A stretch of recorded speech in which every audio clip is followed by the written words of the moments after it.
Thank you for tuning in to the Voice of the Victim podcast. We discuss a lot of sad and potentially triggering things on this show. We try to be as sensitive and cautious as possible, but if you are sensitive to things involving abuse and may be triggered, please think twice before listening to our show.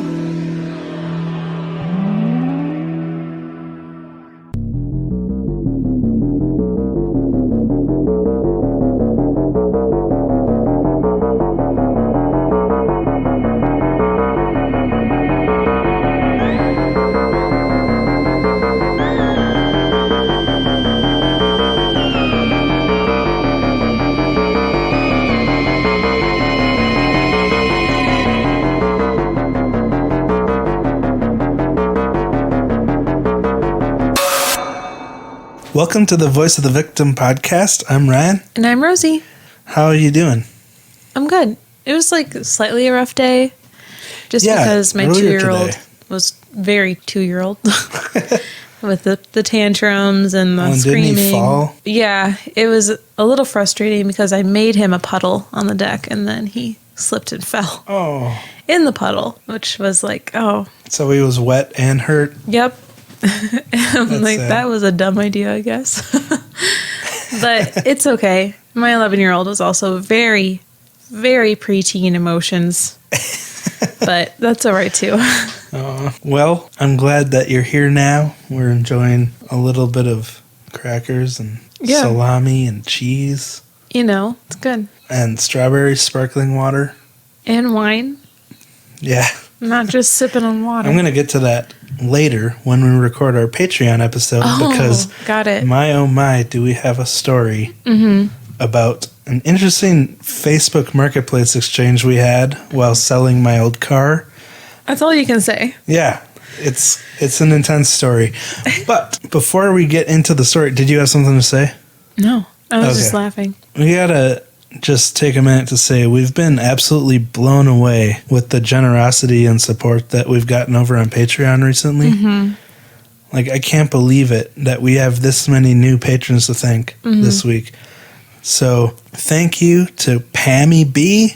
Is that like Pammy Beasley? Hey, that's what I thought. And don't call me Pammy. I thought that too. Leona, thank you. Julie, thank you.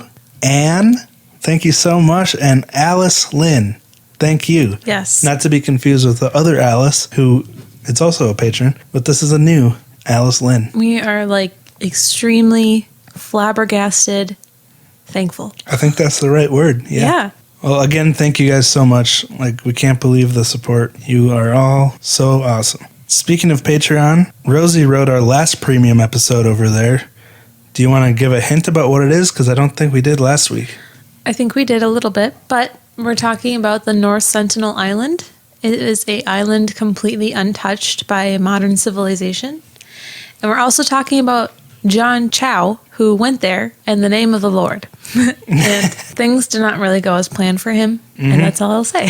Yeah, Rosie did a really good job outlining the history of the island and then this experience with John Chow. It was pretty intense. I have to say, I would call it riveting. Yeah. Myself. Another good use of word. Thank you. All right. I think that's all we have to talk about. That video tour is still coming of our home/studio, our new space. It's not really our fault. It's Amazon's fault for not pulling through fast enough. I think there's a lot more wrapped into it than that. You know, there's a lot going on. So we totally understand why everything is running late. So anyway. Always covering my tracks. Hey, we are a team. So do you want to read a 5-star review before we get into our story? It's entitled, I Can't Get Enough. It says, I'm a fan of true crime. Ryan and Rosie are the most respectful and intuitive podcasters. They consider the emotions of the victims they are talking about, and they're even respectful to the listeners by providing trigger warnings before and throughout their episodes, so you'll always know when to skip a few seconds if you need to. They are the most sensitive and conscientious team talking about true crime cases. Good job. To Ryan and Rosie, keep up the good work. This world needs more people like the two of you. That's so sweet. Thank you, Jennifer Tilley fan, from the US of A. That's so sweet. You know, we try to be respectful, and I'm glad that comes across. So, thank you again, Jennifer Tilly fan. If you enjoy listening to our show and you haven't yet, think about leaving us a 5-star review over on Apple Podcasts. We'll probably read it on a future episode if you do. So there's that. I think it's about time we get into this story. I do too. And that was a pretty long intro, but this story is a little shorter because there's not as much open to the public about it. The details, like I couldn't find court transcripts or police reports or anything like that. So I was working through a variety of different articles about it and also the website of one of the people involved. So we'll get to that later. But the story we're talking about was a suggestion from a listener named Katerin, I believe. Do you think that's how that's pronounced? I do. Katerin? So thank you for that. Tonight we're sharing the story of Bryyan Badger Jackson. First, let's set the stage and talk about his parents. His mother, Jennifer Jackson, and his father, Brryan Stewart, first met at a military training facility.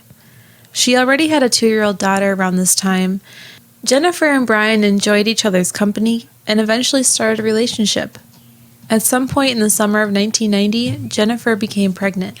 And she was really excited about this. And when she told her boyfriend, Brryan, he was also excited. So at this time, they had the start of a seemingly happy family. But then Brryan got some unexpected news. Yeah. Brryan was required to report for duty and was sent away for Operation Desert Storm, or the Gulf War. And I wasn't able to find any specific dates of his deployment, but the Gulf War lasted from August of 1990 to February of 91, so somewhere in there is when he was gone. But when he returned from service, something was a little different about him. Despite being supportive and even happy to be starting a family before deployment, when he got home, Jennifer said he was like a different person. And to avoid confusion, we're going to call baby Brryan by his nickname Badger, and his father is Brryan because they have the same name. Baby Badger was born in March of 1991. That's the same month that our friend Jake was born, 2 months before me. Suddenly, Brryan was demanding to see DNA test results to verify that Badger was really his child. Okay, so that's kind of a big change. Yeah. Like, at first he was excited that she was pregnant, and now he's like, is he even mine? Can I say that if that happened to me, I would take it as such an insult? Well, I think most people would, and Jennifer obviously was understandably frustrated with this sudden change in Brryan's demeanor. And most of the sources I read, it said that Brryan had even become abusive toward her, which led to them splitting up shortly after the baby was born. After the split, Brryan didn't have much to do with his son anymore. He was MIA as a father, and he started working as a phlebotomist after being discharged from the military. So, according to Google, because I was really curious about this, no medical schooling is actually required to be hired as a phlebotomist by most hospitals. Of course, other people within the medical field, like nurses and doctors, are trained in phlebotomy, which is blood drawing for testing. But I think Brryan was just a strict phlebotomist, may have gone to some classes for it, but the bottom line is that he wasn't actually a doctor. He was a lab tech. Telling me that you don't need to go to schooling to shove a needle into someone's arm? Well, I said medical school, you know, like for your college. Okay. I think it's more like a tech training. Okay. You know, like 8 weeks or whatever. That just... Because I don't actually know. I'm just saying. The main point I was trying to make is he's not a doctor. He's a phlebotomist. In February of 1992, when baby Badger was only 11 months old, he suffered from a terrible asthma attack, and he actually had to be hospitalized. Despite the terrible way Brryan had treated her, Jennifer felt she should let him know what was going on with their son. And I would think maybe she was hoping the situation would soften Brryan a bit and maybe be a wake-up call that he should be more responsible and help care for Badger, you know, something like that. Because this is a huge I mean, this is still a baby, 11 months old, when they have a huge asthma attack and is hospitalized for it. It's a big deal. Yeah. You'd think his fatherly instincts would kick in. And surprisingly, Brryan actually visited Badger in the hospital, despite being so aloof about having a child. When he got there, he offered to watch Brryan if Jennifer wanted to run to the cafeteria and grab a beverage, and she took him up on that. She was gone for about 20 minutes, but when she returned, the door to the room was closed and Badger was screaming and crying. Brryan was holding him, trying to get him to calm down, but after that, they found that the baby's vital signs were way out of whack. So the doctors are starting to realize here this may be something a lot more serious than just asthma.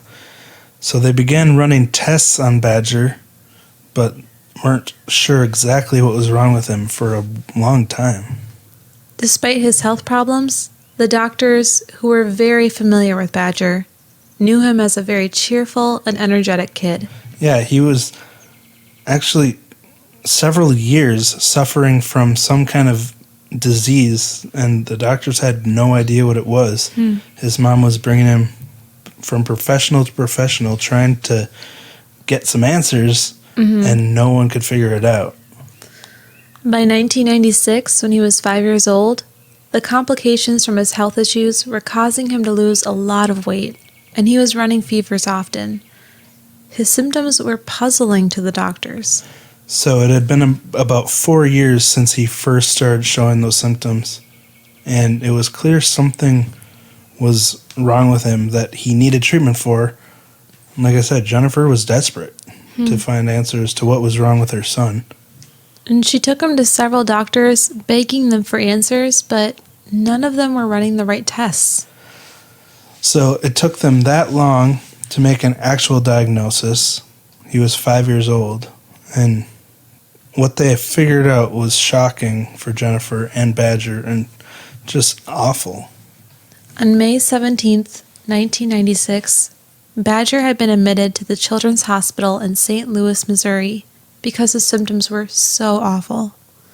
Over a week later, on May 25th, he was diagnosed with AIDS when he was just 5 years old. Can you imagine that? That's, it's AIDS? Crazy.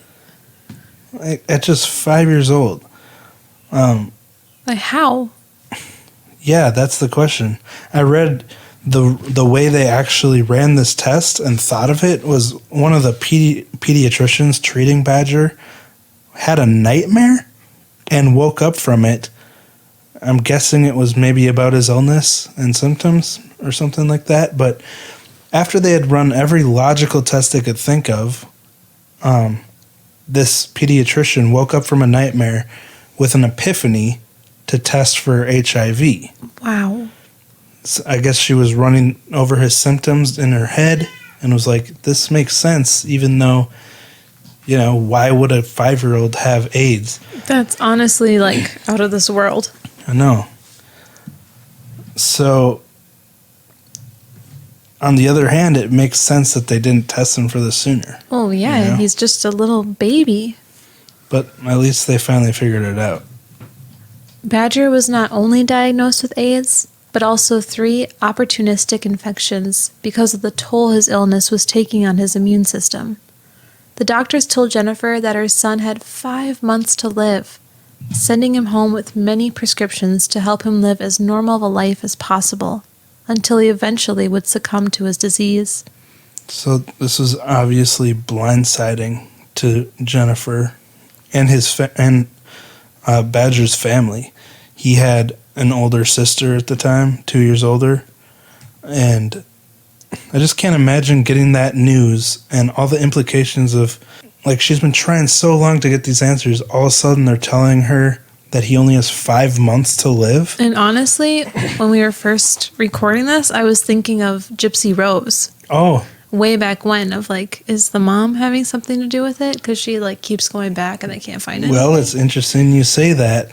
But the huge question remains, how would a 5-year-old get AIDS? Unless his mother or father was carrying it. But as far as Jennifer knew, she didn't have AIDS. Mm-hmm. And she didn't think, if Brryan had AIDS, she would probably have it by now. So this was a huge shock. Doesn't make any sense. And the question of how Badger got AIDS continued to eat away at Jennifer. It just didn't make any sense. But over the next couple years, she started to recall the way Brryan had treated her after Badger was born. After he left her, she obviously brought up to him about paying child support. But Brryan's response to her was awful. He would casually say, "The child won't live that long anyway." So who says that? That is cruel. That is so messed up. And he was saying these things before Brryan had that asthma attack, before he got AIDS. So why would he say this? Oh my gosh. This is when Jennifer started to suspect that Brryan might have had something to do with this. Mm-hmm. Once Jennifer realized this, memories of clues started to flood back to her.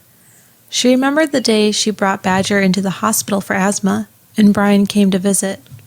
It was uncharacteristically supportive of Brryan at the time, because remember, he was all of a sudden, no interest in this child, and all of a sudden he's coming to visit her at the hospital. So that in itself was odd. But she also remembered him carrying a white lab coat into the hospital room with him. At the time, she just figured that Brryan had just gotten off of work. But she was facing a really strange situation with her son. So she had to look at really strange possibilities of what had happened. Exactly. Again, how could a 5-year-old have AIDS if his parents weren't carrying it? So, she's suspicious of Brryan, but there are 3 factors here that need to be examined. There's motive, means, and evidence. All 3 of these need to line up. So, what does Jennifer do next? Well, Jennifer knew that from the moment Badger was born, Brryan didn't want him. He demanded DNA tests. It led to the destruction of their relationship. And then Brryan resisted the payment of child support. So it's safe to say that Brryan detested the idea of having a baby after he'd returned from active duty. So there's a clear motive here with that, between not wanting the responsibility of parenting and not wanting to pay. And Brryan never did act like a father to Badger, and he made it clear on the outside that he hated him. So if he's showing that much spite on the outside and actually saying this to people, what's he feeling toward Badger on the inside? It's probably even worse. But what means did he have to pull this off? Again, Jennifer recalled when she had visited Brryan's home after he'd gotten his lab tech job. He had taken home syringes from work and even what appeared to be samples of blood. So once she realized this, she just decided she needed to call the police and start an investigation because, there's just so many red flags about Brryan, and she's out of options. She needs to figure out some way, how did this happen? It's kind of like finding closure, figuring out how her son got AIDS. So she reported this to police when she called them, that she had seen syringes at Brryan's home before. And then they started an investigation and talked to Brryan's coworkers at the blood lab. And they found, when they talked to them, that it wasn't just Jennifer who had heard Brryan making threats to harm people. Right. His coworkers told investigators that when Brryan was angry with someone, he would talk about using contaminated blood to harm the people he was mad at. So essentially, he would joke about taking blood from a person who was sick with a bloodborne disease and injecting it into someone else to infect them, which sounds like pure evil to me. So messed up. So, are you starting to connect the dots? Based on all these factors, investigators felt they had a pretty clear case against Brryan for causing his son to contract AIDS. He had a clear motive, not wanting to pay child support. Jennifer remembers him either carrying or wearing his lab coat when he visited his son in February of 1992. When she came back, the boy was screaming and crying, and that's when his vital signs went crazy, and symptoms of something far more serious than asthma started to develop in Badger. So, we know that he had the means to do this because he worked at the blood lab, and it was obviously something on his mind because he had joked about it to his coworkers, using this as a form of causing harm to other people. Right. So, it's all starting to make sense. Mm-hmm. On Tuesday evening, April 22nd, 1998, police showed up to Bryyan Stewart's work at St. Louis University Medical Center and put him under arrest. On December 6th of 1998, he was found guilty by a jury of first-degree assault. So, you might wonder why he wasn't charged with attempted murder? Right. Because that was his goal here. But apparently, in the state of Missouri, the sentence carried for first-degree assault is longer than attempted murder, which seems a bit odd to me. Doesn't seem right, honestly. But that's just how it worked out in Missouri. I guess first-degree assault, first-degree charge of anything is pretty serious. Mm-hmm. And attempted murder means that they weren't successful. So I guess I can kind of see why, but it's still really weird. But if it's not clear by now, Brryan walked into the room where his son was when he was 11 months old with a syringe. Oh my gosh. While his mother was out of the room, and injected his son with blood that was contaminated with AIDS. That is, obviously I already knew that from all the clues, but just hearing you say it flat out is just so disgusting. Yeah, that's why I just felt it was important to put it word for word. Yeah. On January 9th of 1999, Bryyan Stewart was sentenced to life in prison by Judge Ellsworth Condiff. And the judge was so disgusted with Bryan's actions. Do you want to talk about what the judge said? Sure. He told Brryan, quote, "I can't imagine anything worse. You've reached new heights. You're in a class by yourself. Injecting a child with the HIV virus really puts you in the same category as the worst war criminal. And when God finally calls you, you are going to burn in hell from here to eternity." Condiff told Brryan that the child was going to die because of what he did. And when he said this, Jennifer began sobbing. So the reality of the consequences of all this hit Jennifer really hard at that moment. And she's been trying Badger's entire life to figure out what was wrong with him and save him from it. And then to get such a terrible prognosis that he's only going to live for 5 months. It's almost, I don't want you to quote me on it, but it's almost worse than murder because now you have to watch your child suffer until he dies. Yeah. It's something that you have to wait for. It's a terrible disease. It's so expected and drawn out and miserable. Yeah. But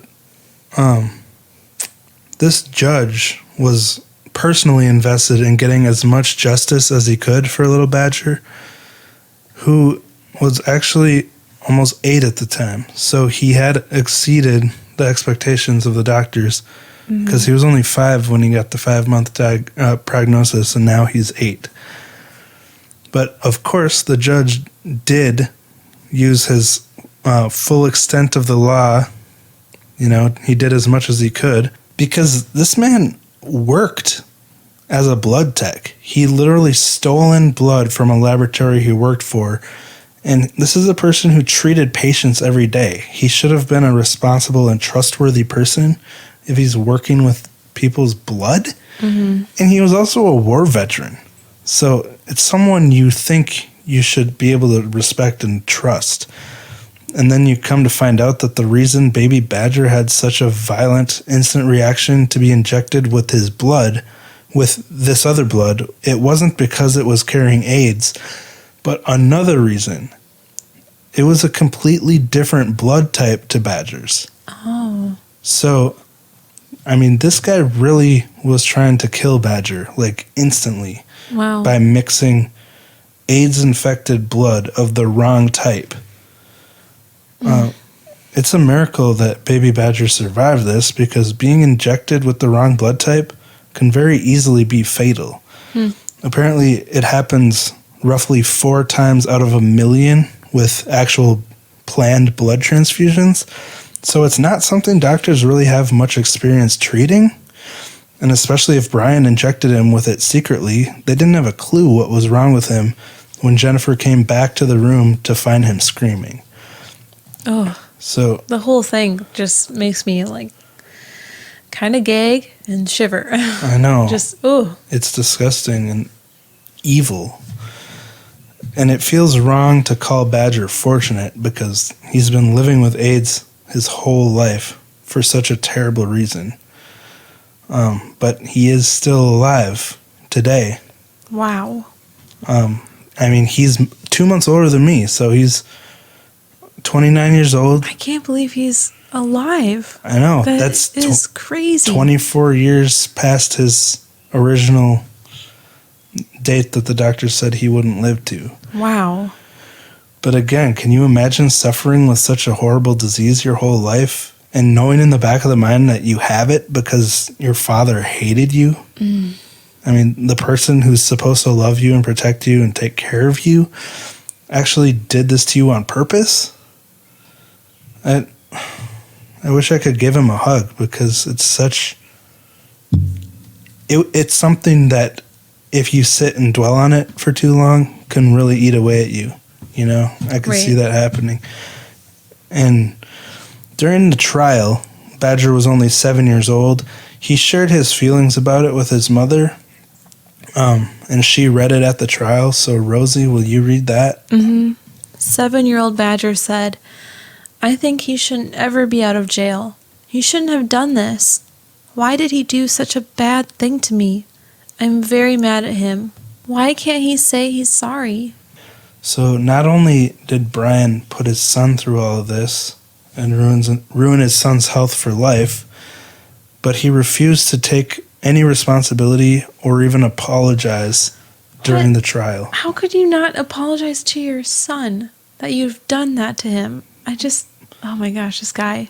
Probably because he's just terrible in the first place, and then he's probably mad at Jennifer and Badger for actually, prosecuting him this much later and, busting him on what he did. Yes. Because he probably thought he got away with it by 1998 when he was arrested. That was 7 years later. Yeah. That's how long we've been married. That's a long time. So... Well, Badger's older sister also wrote a statement for Jennifer to read. She said, "Some kids at school found out and said, 'I don't want to be friends with you because your brother is this or your brother is that.' One of my friends down the road, her mom said I couldn't play with her. Apparently, the kids in her school made fun of her brother a lot, but she worried about him. When his symptoms got bad and he went to the hospital, she worried and wondered if she'd ever see him again. She said, 'I love my brother, and I'm sorry this happened to him.'" So she was another person affected by the actions of Bryyan Stewart. And these kids were being terrible to her because, that's what kids do. But I can't believe this mother who wouldn't let her kid play with Badger's sister because of it. That's so sad. Yeah. When Jennifer read these statements, she was fighting back tears. She said she felt guilty because she and her kids lived in poverty. But if she was ever to make more money, they wouldn't qualify for the financial aid that pays for Badger's expensive medications.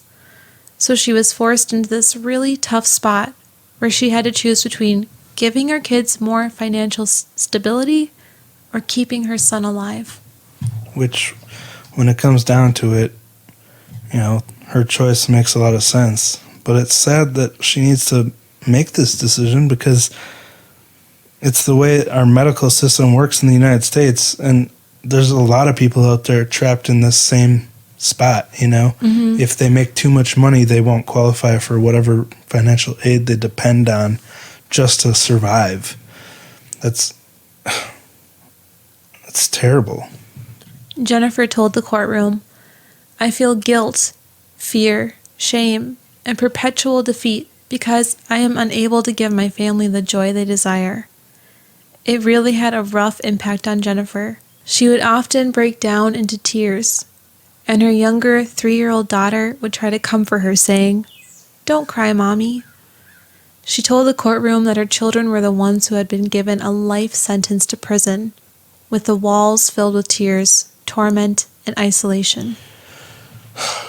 It's so sad that Jennifer felt so guilty herself and felt, so much responsibility for not being able to give her kids the life she wanted to give them. I mean, this was a family full of sweethearts that were dealt a terrible hand and just trying to make the best of it and support each other. It had to be such a struggle for Jennifer just to get by and care for her family, but she did her best as a mom, and you can tell by the way her 2 daughters tried to support her and Badger through all this, She was obviously still a good mom. Badger was on 15 medications at this time, and he had to take them all day. Some of them were fed into him through a tube in his stomach. His life was really far from ideal, but like we mentioned earlier, he'd blown past the doctor's original expectations of 5 months to live. So that's a positive thing, but it wasn't just his health making life difficult for him. Badger had partial hearing loss from his health issues and all the medications that he was juggling. It affected his ability to receive an education. His school was scared to have him because at the time, people still believed that you could contract AIDS through a toilet seat or even eye contact. What? They didn't want him around because they feared it would spread to other students. Eye contact as in looking at someone. I don't understand that. But not like rubbing your eyeballs on each other, but like actually just looking at someone people believed could transfer AIDS. But I guess it's understandable because this was back in the 90s, and we've learned so much more about AIDS since then, but it still must have been absolutely devastating to Badger and his family because it's something they couldn't control. It wasn't their fault. And, the kids teased him and treated him like a pariah. Mm-hmm. It's just so unfair to this family. Badger was never invited to parties with other kids because the parents feared the same thing. And when he was finally allowed to go to school, his classmates mocked him and called him names like AIDS boy or gay boy. But despite all this opposition on top of his failing health, he continued to fight his disease and stay alive. But when Badger was 10 years old, he really began to become furious with his dad and the way he selfishly changed Badger's life forever. Badger realized that his father was responsible for all of the bullying and the years that he'd spent in the hospital.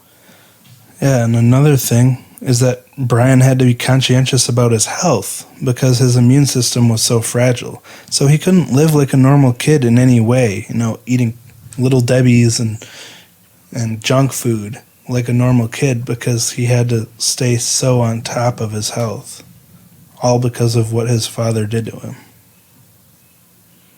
So we mentioned earlier that he was named after Brryan Stewart, his father, but after this realization at 10 years old, he decided to add an extra R to his name and change the I to a Y. So that made the spelling Brryan. And then he also took his mother's last name, Jackson. So Badger, or Brryan, far outlived the expectations of the doctors. When he was 13 years old, he started sharing his story and experience to help others dealing with the health issues and depression caused by it. In 2016, he did an interview with headsupguy.org about his struggles with depression. Yeah, and I thought it might be interesting and helpful if we went through his answers to their questions. to understand how he personally deals with such a terrible situation and the depression that ensues. Because, we can all use pointers from people who have experienced things like this. So, Rosie, if you'll ask the questions, I'll read the answers he wrote. Okay. If that sounds good. Again, this is from headsupguys.org, and the direct quotes from Bryyan Badger Jackson. They asked him, what was the major turning point in your recovery from depression? So he says, growing up, most people were uneducated about HIV and AIDS. I was constantly bullied in school. I wasn't included in common kids' activities like birthday parties and sports. I had a difficult time fitting in. Being an outsider and being repeatedly told I was going to end up a statistic, I had to switch the script and change my own self-talk. Just, side note, Dr. Phil talks about this a lot, what your inner dialogue is, because that's kind of what shapes you. Mm-hmm. So Brryan continues, I firmly believe in having hope and that we can create our own story rather than letting others determine it. That's something beautiful. You talk about too, Rosie. I love that. And a lot of survivors of abuse and stuff like that, have turned a new leaf would agree with this, Determine your own fate. So Brryan continues, this shift in perspective was really what got me through my most troubling times. What are some things that really helped? So he answers, I realized I didn't want to be an angry kid anymore, and I wanted to make a difference in my life and in others, which he's doing right now. Yeah, being on this interview. Yeah. He says, these are a few things that really helped. Being hopeful is vital. Suffering produces perseverance, and perseverance produces character. Character produces hope, and hope does not fail. I found out that in life we come into this world being carried to taking baby steps to one step at a time, and then we learn to run and take leaps of faith. But what guarantees we can make those leaps? Or if we fall short, that we can get back up? That is hope, and hope is vital. The next thing is asking the right questions and shifting the perspective. At 13, I realized that when bad things happened to me, I always asked, why is this happening to me? After doing deep searching, I realized I was asking the wrong question. The question I need to ask is, why not me? The grass isn't greener on the other side of the fence. It is greener where you water it. Oh, I like that. Wow. That's a good quote to remember. Mm-hmm. And again, this is coming from the person who we talked about, whose father injected him with AIDS. The next step is forgiving and letting go of the past. He says, at 16, I chose forgiveness. I needed to let go of the past to pursue today. I dropped off my baggage at God's feet and said, I forgive those who have hurt me. I even forgave my father. Wow. My health did a 180 when I made that decision. Flash forward to now, I'm a happy, healthy 25-year-old man, again this is from 2016, who is no longer battling HIV because it's undetectable. Wow. My viral load is so low, giving me a hope to have kids someday because I can't pass on the virus. That's great to... That's amazing. Yeah. We can't change the past, but we can choose the outcome of the future. So, we talk about forgiveness a lot, and it obviously doesn't mean you need to go to that person and say, I forgive you, and then forget everything that happened and be cool with them. Right. It's about, letting go of the pain that they caused you and moving on, right. Essentially. Kind of like putting a lid on the situation and all those crummy emotions and just pushing it under the bed, letting it go. Yeah, and you do it for you and not for that person. Exactly. They don't need to know. They never need to know. Because it's about you, not them. So there's a few more things he says. He says, trusting you have everything you need to overcome. I truly believe that we are not called to be extraordinary. I believe that we are all ordinary people who are called to do extraordinary things. We were given all the tools we need to live the life we were given: hope, faith, courage, and boldness. But we forget to utilize them. So more on, perspective and having the right attitude and realizing, we all have the tools to overcome difficulties as long as we don't give up. And the last thing he says is starting the conversation. He says, it is important, whatever you go through in life, to start a conversation that is pure and organic about whatever struggle you're going through. Because if you wait around, the conversation may never happen. The best way to lead these conversations is to simply listen. Very good advice. Mm-hmm. The next question is, what advice would you give to other guys fighting depression? It says, talk about your feelings and struggles. That's pretty simple. It does no good to deal with anything alone. Alone is a lie. There is a true strength and self-value to admitting struggles in life. People love to wear masks and pretend rather than be honest and find solutions. Know that you matter, and that hope is what reminds us that everything is going to be okay. That's awesome. Yeah, that's really nice. That's what Brryan has to say about his experiences. He has a lot of good advice for people who are searching for helpful answers. Yeah. I mean, oh my gosh, if you have depression and you need to be told that hope reminds us that everything is going to be okay. I mean, that the way he says it is just so helpful. And he's speaking from a place of experience and qualification, because he went through so much and this is what worked for him. So I really appreciate his experience and advice here, and hopefully our listeners will as well. So I looked him up on Instagram. Yeah. And like I said earlier, he's still alive and active. Another interesting thing that's on his page is that he's pretty into keto. Is he really? Well, that is supposed to be like super good in all ways. Yeah. Well, I was wondering if it's a therapeutic thing because of, his health conditions that he's dealing with. But it's pretty cool to me because although I'm very inconsistent, I'm a huge fan of keto and strive to at least be carb conscious and low carb as much as I can, because that's what works for me personally. Makes me feel better. But it really seems like Bryyan Badger Jackson is thriving now. He's ripped. I just looked him up on Instagram. Like, he looks so good. He doesn't look frail at all. Like, he looks like so healthy. Yeah, like kind of macho. Yeah, so if you're curious, go check him out at brryanjackson.com or at Bryyan Jackson on Instagram. Again, that's BRRYAN Jackson. JACKSON, in case you're curious. So, yeah, that's it for Bryan's / Badger's story. I guess he's at peace with the name Brryan now, but it would be weird being named after the person that did this to you. Yeah. I mean, him changing the way it's spelled and taking his mom's last name, like, probably that was enough for him. True. Yeah. So thank you again, Katerin, for this suggestion. And if we're saying your name wrong, I'm sorry. Please let us know.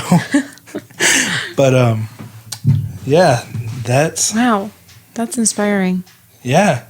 I love when we can look at someone now and see how far they've come. It's like a happy ending. Yeah, because it gives you hope for, dealing with our own struggles. Like, we can get through anything life throws at us as long as we don't give up and really try to have a positive attitude. But everyone is in different stages, and it's totally understandable if you're nowhere near where you can have a positive attitude yet. Because, I mean, Rosie, you've been there. Right. You've been in that stage, and it's hard to see past it, and you got to be ready to do it. Yeah, I don't think anybody should be like, oh, they forgave their abuser, I need to forgive mine. Like, Don't ever feel pressured. It's definitely different for everyone. It's a personal experience, and you got to do what's right for you at the time. Right. So, lots of good advice, lots of good stories. I feel good. Yeah. Nice to be ending on a happy note. I know. It's a difference nowadays. Yeah. We've been talking about a lot of terrible stuff, but thank you, Bryyan Jackson, for being so awesome. All right. Well, do we have anything else to talk about before we wrap it up? Not on our main feed, anyway. That's right. We're about to go record our Patreon episode of Venting Over Wine, and the title is TBD, but it's going to be something about Facebook Marketplace fiascos, and maybe we'll just call it Penelope. yeah, that is the name of my old Jeep. So, yeah, thank you guys for listening. If you are on Instagram, go follow us at VOV Podcast. And if you want to talk to us, email us at vovpodcast@gmail.com or join our Facebook group, Voice of the Victim Support System. And yeah. Do we have any cat news this week? No, not really. They're bums right now, just hanging out. Yeah. Yesterday, Burrito found a new little perch above our bed. Oh, yeah. Which was pretty funny. Because he, stares at us while we sleep. Yeah, we have a ledge above our headboard. And we used to have a bunch of candles there, but now... They're still there. They just moved. Rosie made a separation in the middle, so because I kept knocking candles off the ledge in the middle of the night when I moved my pillows. But anyway, Burrito perched up there with his little legs poking out the sides and just stared at us while we slept, and it was a little creepy. They love Grandma's house upstairs. Yeah. Oh, yeah. Zucchini's always ready to go to Grandma's. There's cat news. Your grandma was like, can the grandcats come up? And they went upstairs and ate her palm plant, too. Yeah. Does anyone else have problems with their cats eating their plants? I think that's pretty standard for cats. But it's cute. I suppose they long to be in the wild. It's cute having Grandma call them the kids. The grandcats. Yeah. Cool. Well, I think that's sufficient cat news. All right. Well, thank you guys for listening, and we'll talk to you next week. Bye.